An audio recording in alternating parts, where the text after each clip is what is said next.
Hey VC, what's up? It's me, yours truly. I am back to post a quick video here to do a video response to Derek's his 2,500 subscribers contest.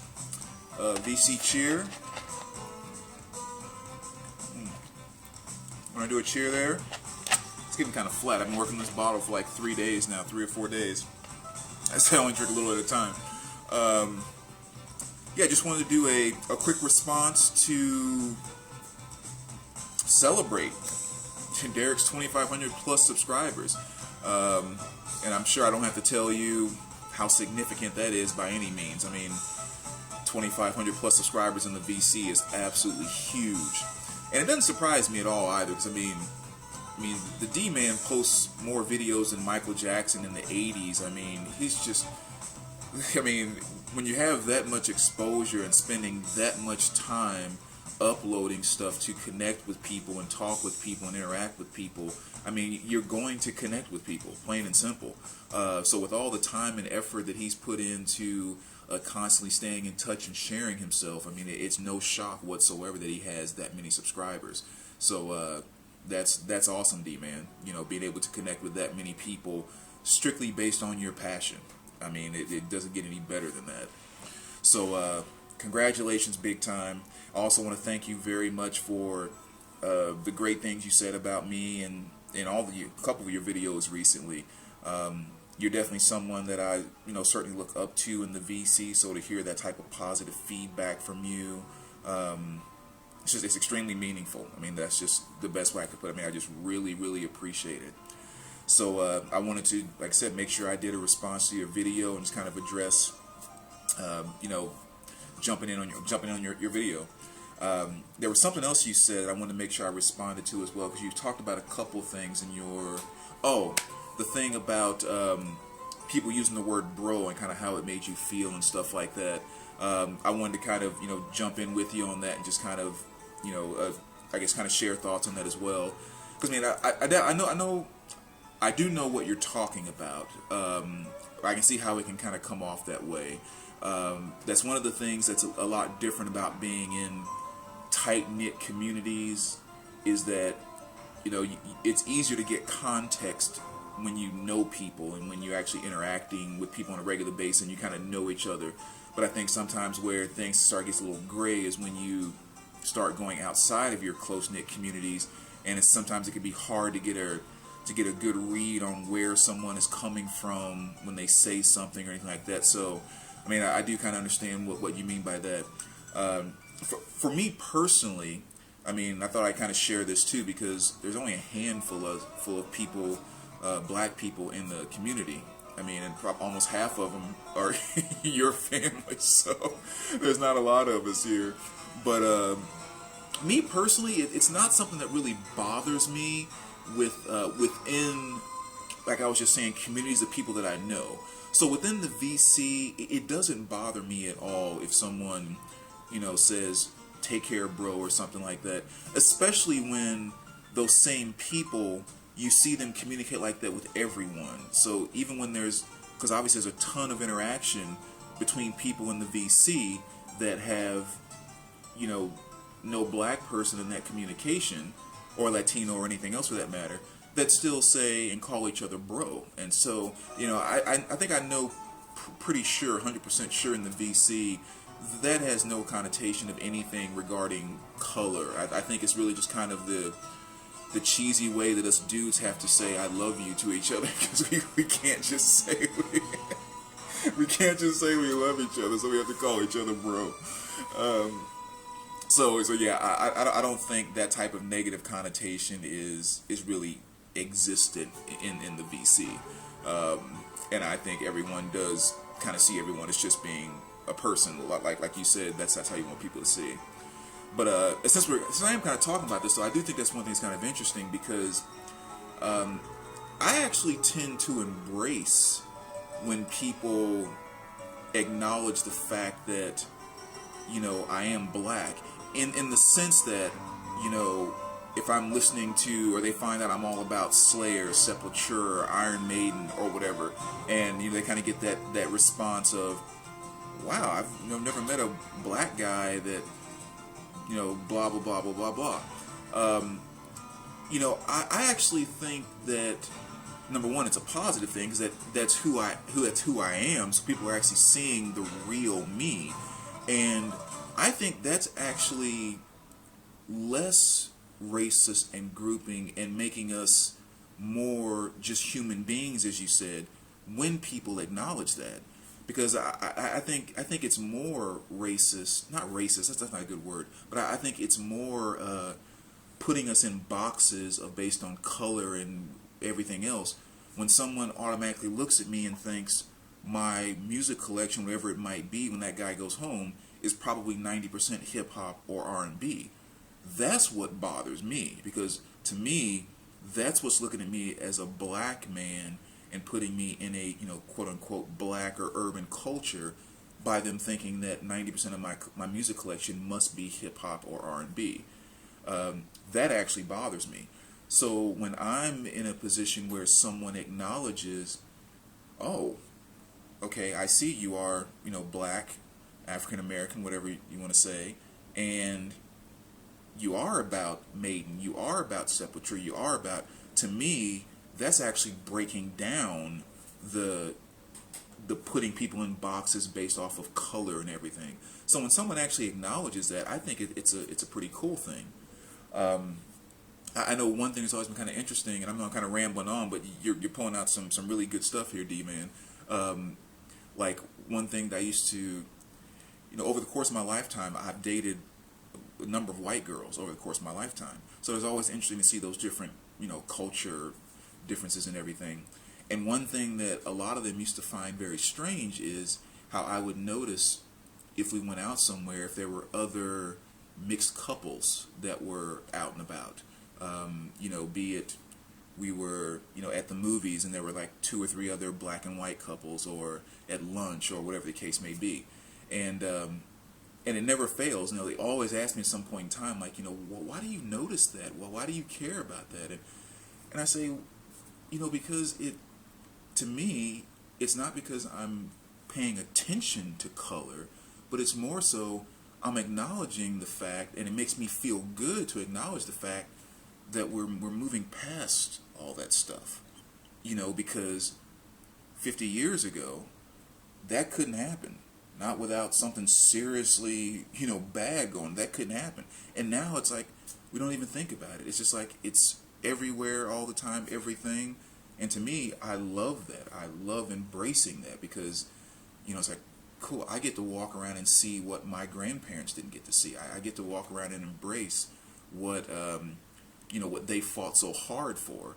And so to me, it's just kind of like it's a great thing we can acknowledge. Look, different people are crossing over different lines and going different places. You know, it's like, that's awesome. I love seeing that. That's a good thing. So anyway, again, I'm kind of getting well off track there, but like I said, you started talking about that, and they just really brought up kind of some good stuff. So I'm really happy you shared that, and I want to just kind of jump on that and share it too. So anyway, let's jump into the last part of what you talked about on your video, which was about records or artists that you don't normally see in the VC. And I know some people did videos where they were taking it kind of like, you know, records that maybe the group wasn't rare, but the record was rare. I tried to focus as much as I could on artists that I have not seen people show in the VC. Even though 1 or 2 of them might be kind of common, but, you know, I tried. So the first one here actually got to the end. Let me start it back up. Because this is the one album that I've always thought, you know, if D-Man, if you ever came over to my house to visit, that this would be one album I would pull out that I think you would find immediate interest in. I've always thought that since the day I bought it, which was quite some time ago. But it's this one right here, which is Al Di Meola. I'm not 100% sure how to pronounce it. Knowing you probably already have this, but it's what's actually playing in the background there. And again, it's just one of those things where from the first time I heard it, it just always makes me think of you. Every time I play it, it makes me think of you. So, I don't know, this is some stuff I just think you would probably enjoy, and I don't recall anyone ever showing this in the VC. The next 2 here, Lady Smith Black Mambazo, and Duke Zepu, and Lady Smith Black Mambazo. Turn it down a little bit. Lady Smith Black Mambazo, Shaka Zulu. One of my favorite African groups. It's usually they kind of change from time to time. For the most part, it's what, 2, 4, 6, 8, 10, about a 10-piece, 8 to 10-piece a cappella group. Most people know them from the Paul Simon Graceland album. This was the group that was doing all the a cappella, the backup stuff on that album for Paul Simon. Mainly on the song Diamonds on the Soles of Our Shoes. Most people probably know them through that. But a number of years ago too, Lifesavers also did an ad campaign with the song Rain, Rain, Beautiful Rain. I don't know if any of you remember that or not, but that's off of this album. That was Lady Smith Black Mambazo as well. So I saw these guys in concert a while ago, just an absolute great group, and I haven't seen anyone show any Lady Smith in the VC. Here's another one I haven't seen. I definitely love my African music. I think this is pronounced Bonji Nagimos. I think the first part there is silent. But again, it's just some good African stuff I picked up about a year or two ago. Something like that. Really good stuff there. Another great album here. 3 LP set, Stylophonic. I haven't seen anyone show this. But this is Man Music Technology. Really cool album, just dance stuff. My favorite song on this is Bizarre Mind. Really cool story behind this album too. It's another one of those feel-good things I think about every time I play this album. Bought this from a guy that lived overseas, and I guess he didn't do the shipping cost right. He had it really cheap at like $4 or something like that. And so I bid on it and won it for like $5 or $6. Which I was just ecstatic about, like $9 for this thing. But when he goes to send it to me, he didn't realize about the postage. And so he sent it, it was in the mail, and he sent me an email that said, album's in the mail, hope you enjoy it and so forth. He said I really screwed up because I didn't know about the overseas postage, and so it actually ended up costing me money to send it to you, because I had to pay more in postage than you actually paid in the cost and the postage. And so he didn't say anything else after that, and a couple days later, I decided to go ahead and send him like $20 or $25 PayPal, just because I felt like it was the right thing to do. And it was so cool because he responded back and basically this long message talking about how he was going through this really hard time in life, and it just seemed like everything around him was crashing, and me sending him that money was just such a gesture that like renewed his faith in the goodness of people. He was just saying stuff like that on, and we kind of developed a little thing for a while where we emailed back and forth or whatever. But I was just like, God, the power of music strikes again, even in just the exchange of music. How much you can connect with someone and have an impact in somebody's life in some regard. Whether it's the way I made him feel or the way that he made me feel, just kind of knowing that. Because every time I pull this album out, I always think of that guy and he puts a smile on my face. So, another great story about how music can touch people's lives. I absolutely love it. It'd be great if that guy would pop up in the VC sometime, and that would be really cool. Next here, the Neck Bones. Just kind of some funky rock. I have it in my punk section, but it's not really quite punk. But I've never seen anyone show the Neck Bones of this album before. Just kind of some interesting stuff. Again, I stumbled across a couple years ago. Gay for Johnny Depp. I haven't seen anyone else show this album. Again, just some more funky punk stuff. Of course, it's going to be punk with a name like Gay for Johnny Depp. And then the last vinyl here, the Lee Harvey Oswald Band. I don't recall anyone else showing this, although I'm sure someone probably has, but I didn't get a chance to actually see it. Again, just kind of some more interesting stuff, to say the least. And then the last two here. First one, I think maybe this one might be so common that it's uncommon. It's probably the best way to put it. but I love this guy to death. Rick Braun. And this is his album Full Stride. And basically this is just kind of, you know, smooth jazz type stuff. I mean, really kind of on the lines of Kenny G. Although this is a little more, Braun's a little more soulful than Kenny G, but the same type of smooth jazz sound. But I mean, the guy can play. That's all I gotta say. He makes some smooth stuff. I even think that sometimes when I watch his stuff on YouTube, and I watch him perform live or whatever, and I always think, you know, you see his persona, you see the way he's acting on stage, and the kind of way, and it just always makes me think, man, you don't know how smooth your stuff is. Otherwise, you would be smoother if you knew how how cool your stuff was. But man, the boy can blow without question. So if you're not very familiar with Braun, I mean, I also kind of label him as elevator music, because it is kind of that, you know, smooth jazz stuff that you would hear in the background at different places. But I mean, definitely give it a chance. Song like One Love, Notorious, Missing in Venice. I mean, just kind of starting with those three, man, the guy can play. That's all I can say. And I've never seen anyone show any Rick Braun in the VC. So, and maybe one reason is because he doesn't have anything on vinyl, which is, I think, very sad. Or there is, I think, one thing, but it's not, by far, not his best work. Another one, too, which I don't think I've seen, is this one here, which I believe is Zao, Z-A-O. This is All Else Failed. Very, very good stuff.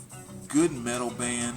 Very Sepultura-ish, in the sense that very strong, heavy, rhythmic type of metal, which, you know, that's the stuff that I love. And songs like Resistance, Foresight, PS 77 or Psalm 77, I mean, just really, really good stuff. Great heavy band. And again, I haven't seen much of this shown in the VC. So anyway, there you go, D-Man. Again, congratulations, my friend. 2,500 plus subscribers. It's only a matter of time before we'll be back doing your 3,000. I don't know. I mean, VC wouldn't be the same place without you. I mean, it really is kind of a treat having you in the VC, because there's not a lot of artists in the VC, like people that are actually putting out music. You know, I mean, there's you, there's Billy Crayoni, and a couple other people, but for the most part, I mean, we have maybe, what, 5 people that are actually making music and putting it out that's part of the VC. You know, Dan up in Canada, he does stuff as well, but you know, he's been so busy, he hasn't been posting really anything in the past few months, so I kind of miss him as well.